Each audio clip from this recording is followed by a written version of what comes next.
Terima kasih Anda masih bersama kami di Borgol bersama saya Desi Fiftina. Dan saudara, sejumlah prajurit TNI menyerang markas Polres Kota Tarakan, Kalimantan Utara. Akibatnya 5 anggota Polres Tarakan terluka. Senpi kah bro? Senpi. Ada senpi guys, hati-hati ya. Peristiwa penyerangan ini terjadi pada Senin malam 24 Februari 2024. Akibat penyerangan, 5 anggota Polres Tarakan terluka dan sejumlah fasilitas Mapolres Tarakan rusak. Kepala Penerangan Kodam 6 Mula Warman Kolonel Kavaleri Kristianto mengungkap insiden penyerangan terjadi akibat kesalahpahaman dan Kristianto juga menjelaskan pihaknya telah memeriksa prajurit TNI yang terlibat penyerangan di Subdenpom 6 Tarakan.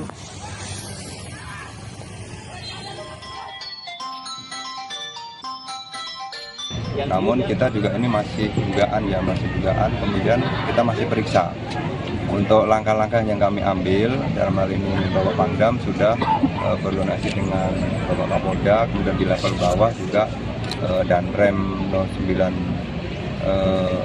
Taraan yang mulai Taraan juga sudah berkoordinasi dengan pihak Polres untuk penyelesaian.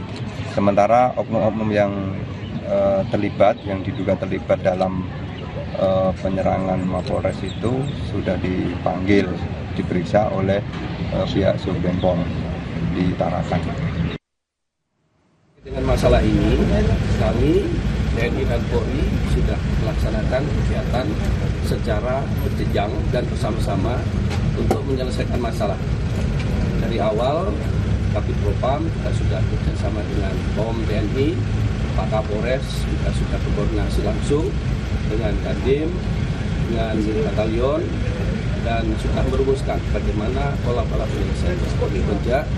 Saya dengan Pak Pangdam, dengan Pak Danrem sudah berdiskusi. Intinya masalah ini tidak mengganggu soliditas kami di dalam membangun negara kita.